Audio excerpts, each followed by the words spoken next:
Hello, Pinch Punch, first of the month, unless you're watching after Friday, in which case, forget I just said that.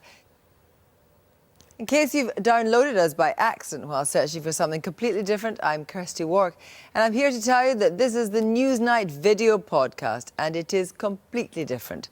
Where else do you get to see Paul Mason doing this? A man walks into a psychiatrist and says, "Doctor, my brother's mad. He thinks he's a mobile phone." Don't worry, he'll bring us the punchline later. You'll be glad you downloaded us. He spots this very attractive female colleague approaching him, Not talking about me by any chance, are you, Paul? and she says, There were red faces at US network CNN this week when an anchorwoman's toilet break chat with a colleague was broadcast across the audio of a speech by President George W. Bush.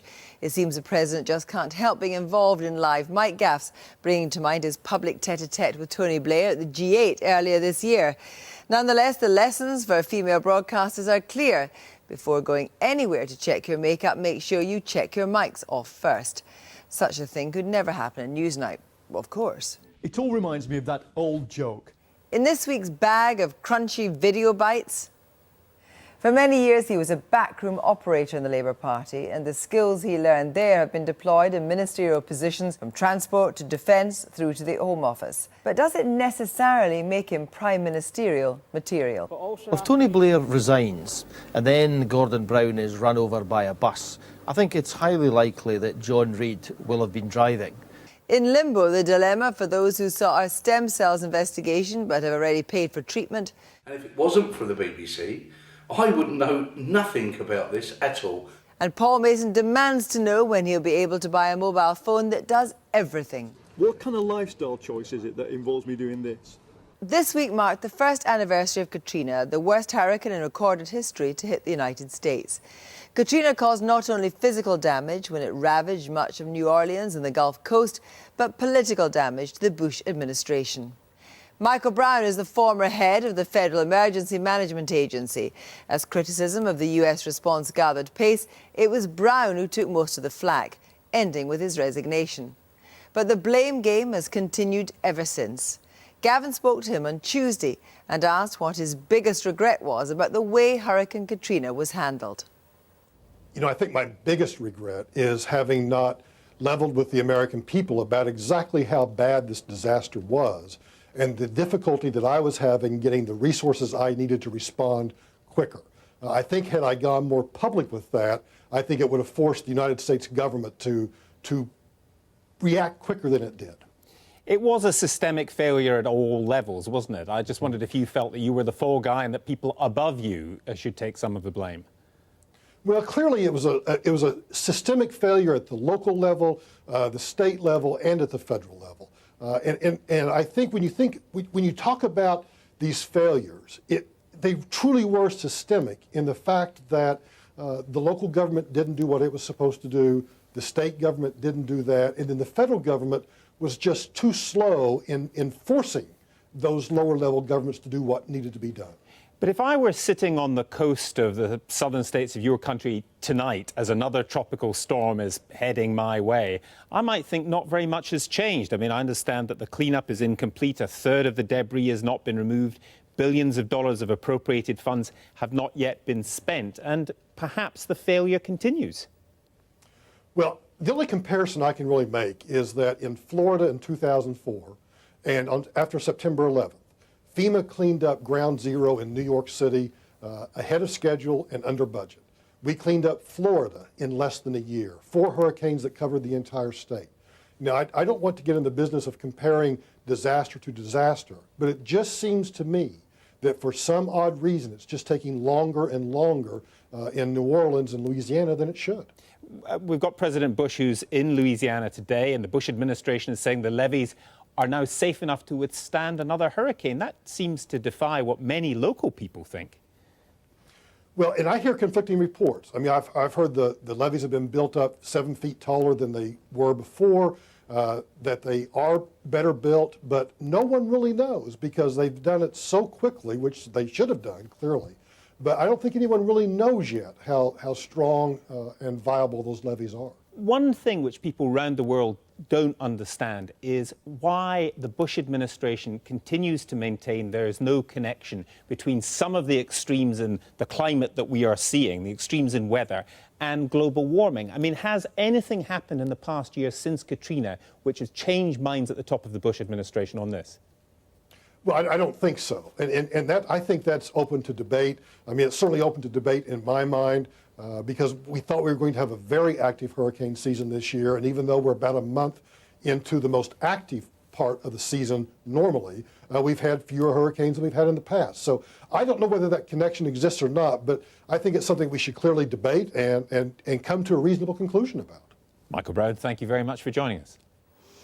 Earlier in the week, Newsnight led on an extensive investigation into a company that's been charging thousands of pounds for stem cell treatments, but using stem cells that were never intended for injection into humans. Our report opened a big dilemma for some British people with serious diseases, with concerned viewers contacting the programme seeking advice. Liz McKean met some of those who are now unsure whether they should travel to the Netherlands to go through with a therapy they'd already paid for, but which British scientists call at best unproven. Andrew Sanford contacted us after last night's programme. His wife Debbie was diagnosed with severe multiple sclerosis 5 years ago. Since then, their lives have been dominated by her worsening illness. When word spread of the exciting but unproven potential of stem cells, they didn't hesitate.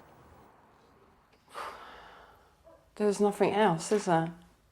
And I do feel that I am getting bad and I'm going to get worse. And even if, I know this isn't a cure, but I thought even if it held me where I am, would be good. Every week, Debbie and Andrew come to the Sampson Centre outside Guildford. Stem cell therapy is much discussed among the 80 MS patients who are treated here.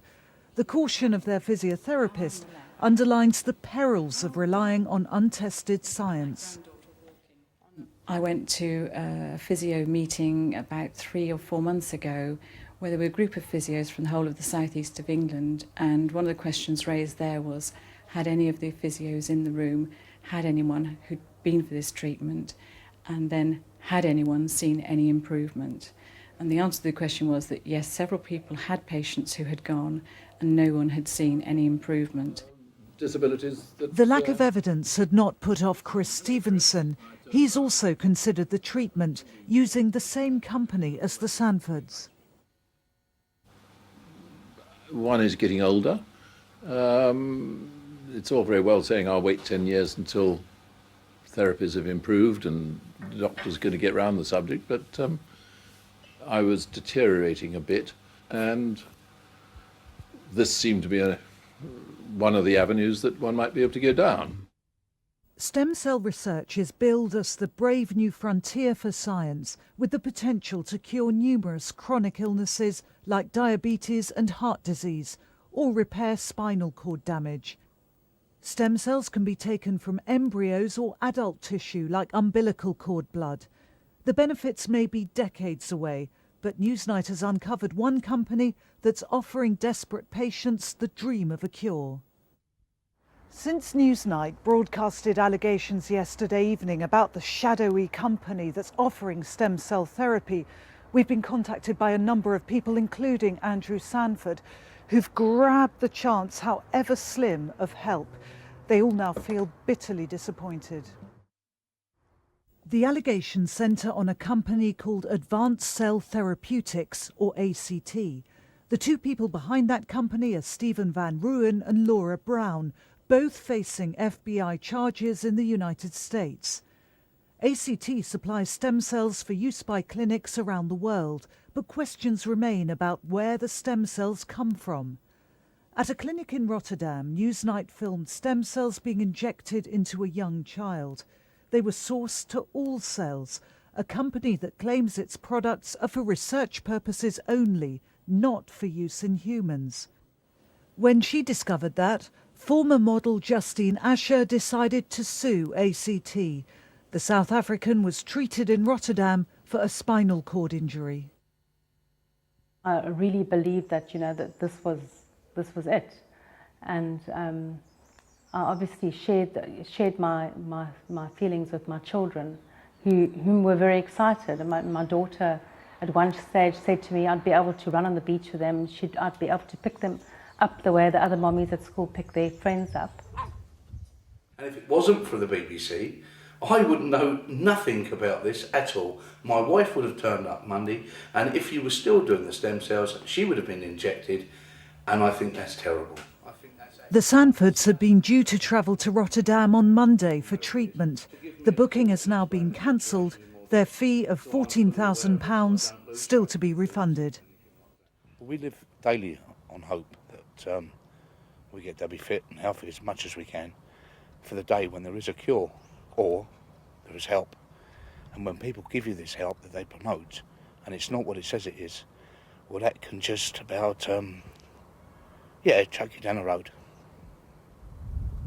And that's all I've got to say.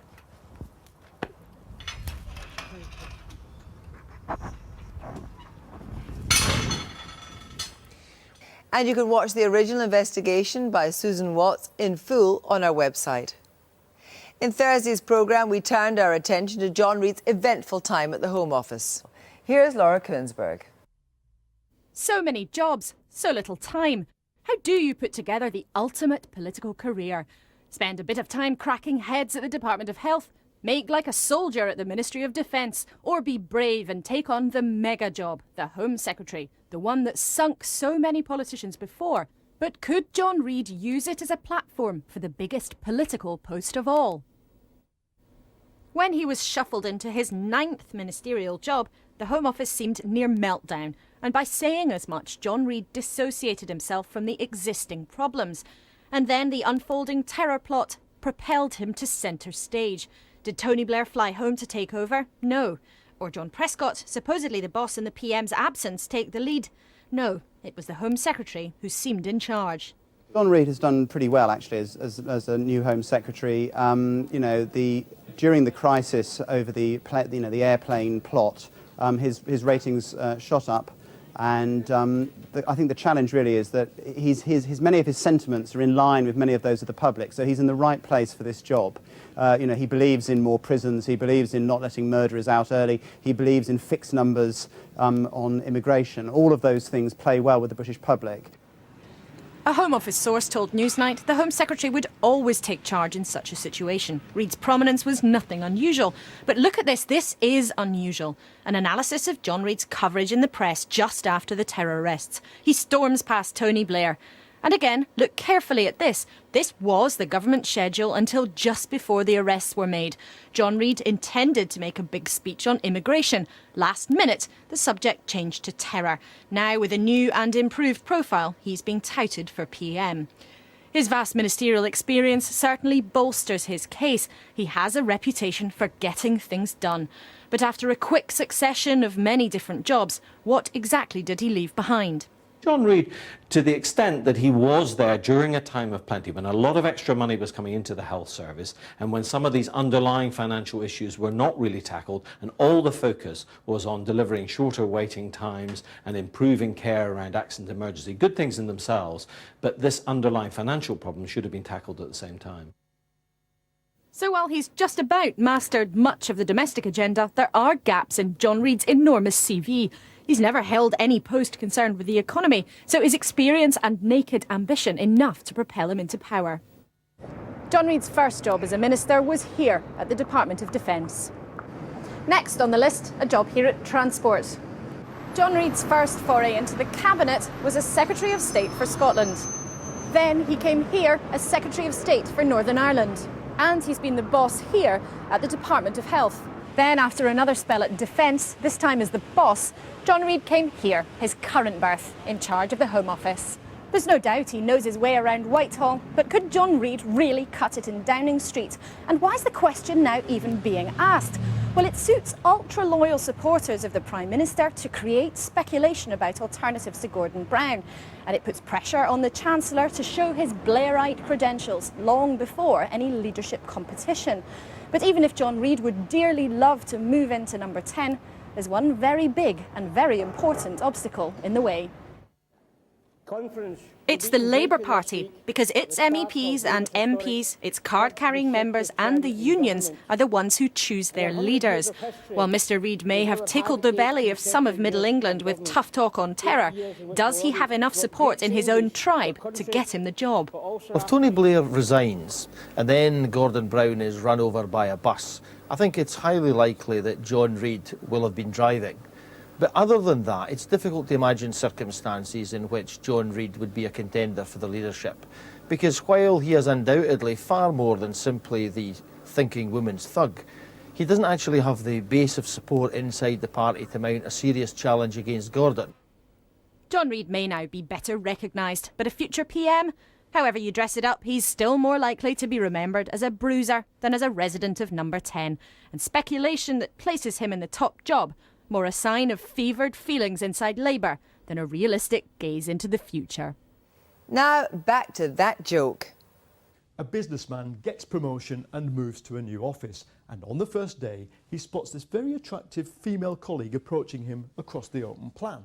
So he flips open his mobile phone and starts an imaginary conversation, dealing huge volumes of stocks and shares and ordering important people around. And after a bit he says, "Oh, I'm sorry, what can I do for you?" And she says, "I was just coming across to tell you there's no mobile coverage in this part of the building."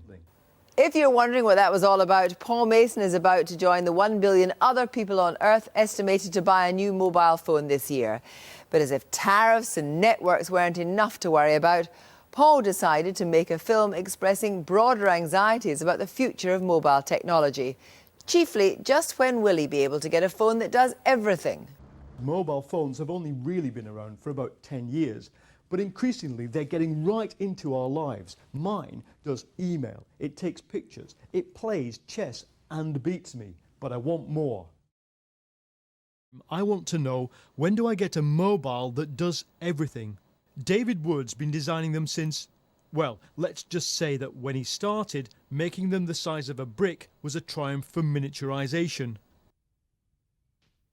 So, this is a heart rate monitor. That's right. David let me into the labs at Symbian.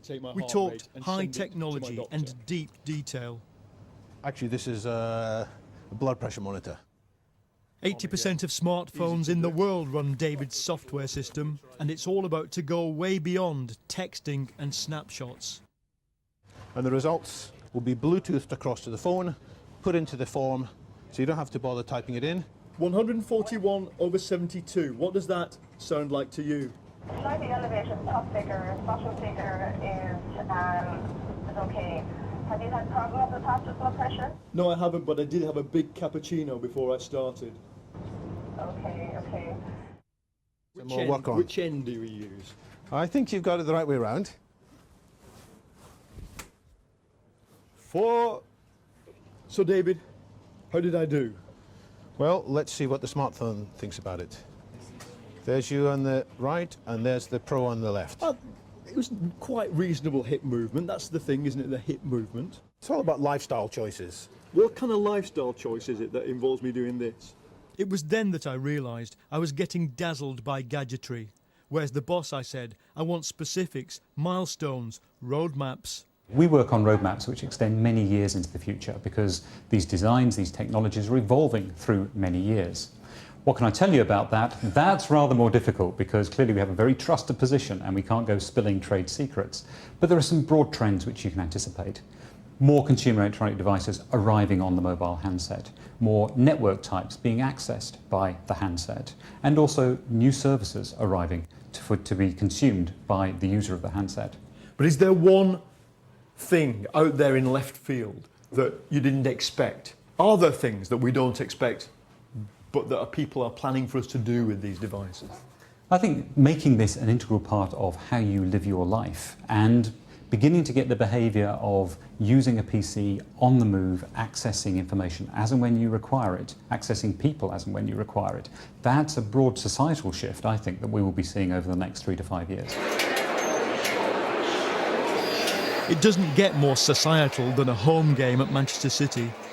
The whole club is run on smart cards. Your ticket's a smart card. You can shop with it. It gives the stewards real-time information.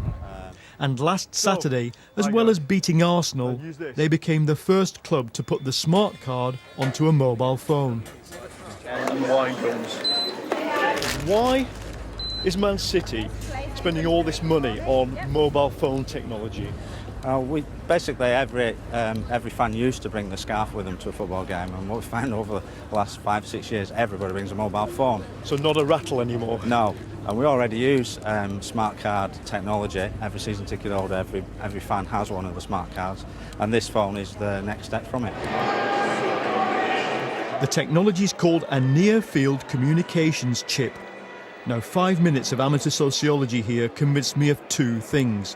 One, mobiles are now a key part of the relationship between dads and lads. Two, the man who makes near-field communications chips is going to sell a lot of chips.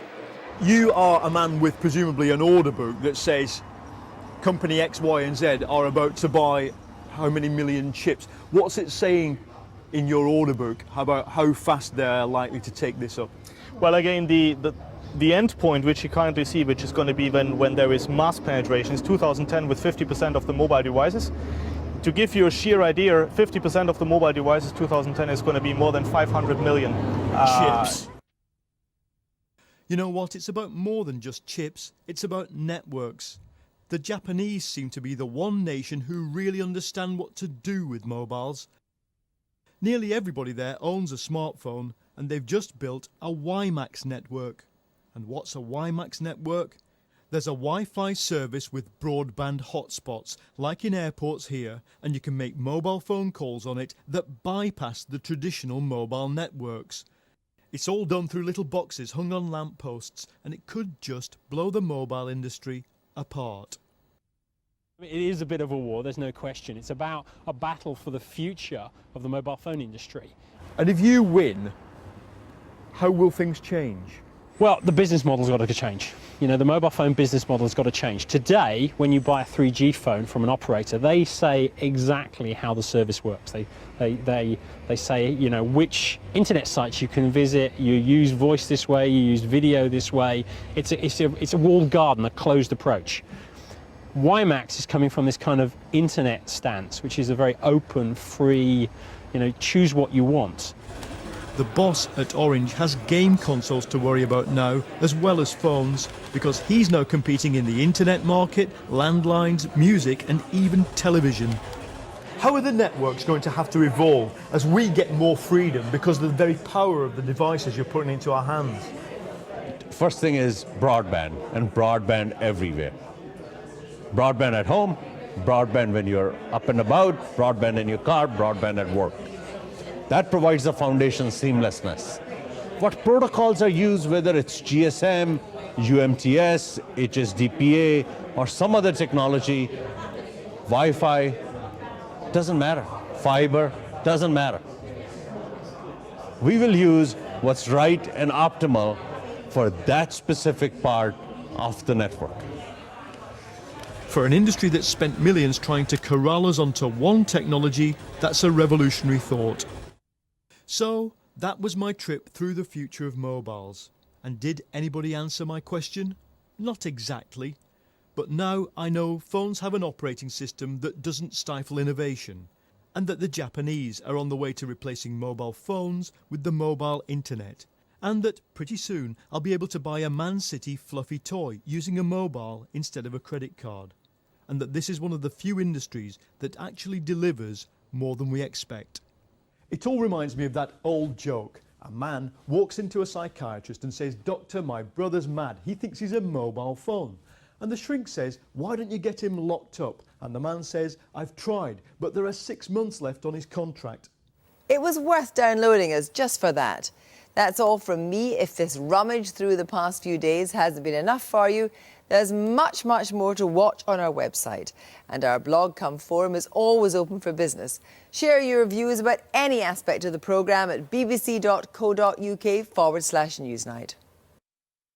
Just before we go, we felt we had to include our tribute to Airfix, whose parent company has gone into administration. We set one of our younger producers the task of building an Airfix model Spitfire from scratch to the familiar sound of the theme from Dam Busters.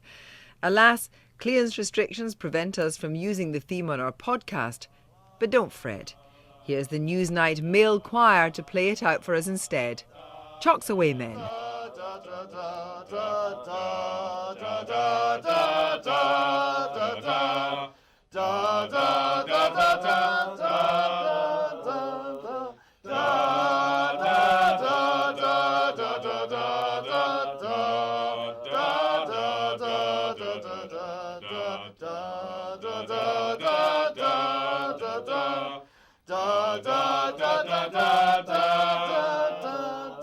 Da